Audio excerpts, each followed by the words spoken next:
1781, Robert Burns' health took a turn for the worse. Fainting fits and other alarming symptoms began to overcome him, and he was left in quite a melancholy, along with multiple other tragedies that year. He wrote in December to his father, words which would later on inspire the poem I'm about to read. And he wrote, "Sometimes, indeed, when for an hour or two my spirits are a little lightened, I glimmer into futurity, but my only pleasurable employment is looking backwards and forwards, in a moral and religious way. I am quite transported at the thought that ere long, perhaps very soon, I shall bid an eternal adieu to all the pains and disquietudes of this weary life." And this is a prayer in the prospect of death by Robert Burns. O thou unknown almighty cause of all my hope and fear, in whose dread presence ere an hour perhaps I must appear, if I have wandered in those paths of life I ought to shun, as something loudly in my breast remonstrates that I have done, thou know'st that thou hast formed me with passions wild and strong, and listening to their witching voice has often led me wrong. Where human weaknesses come short, or frailty step aside, do thou all good, for such thou art, in shades of darkness hide.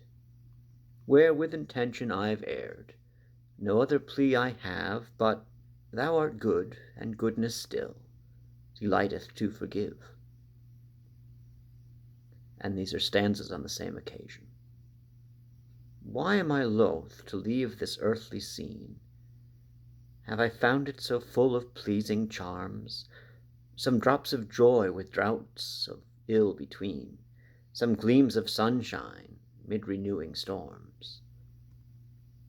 Is it departing, pangs my soul alarms, or death's unlovely, drearily dark abode? For guilt, my terrors are in arms. I tremble to approach an angry God, and justly smart beneath his sin-avenging rod.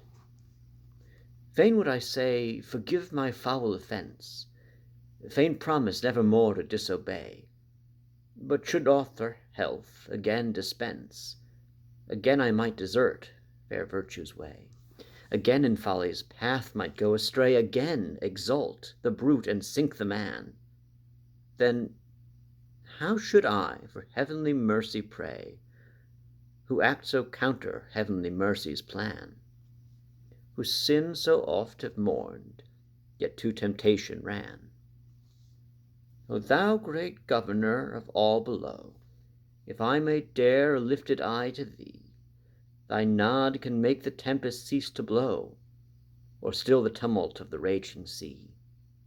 With that controlling power assist even me, those headlong furious passions to confine, for all unfit I feel my powers to be, to rule their torrent in the allowed line.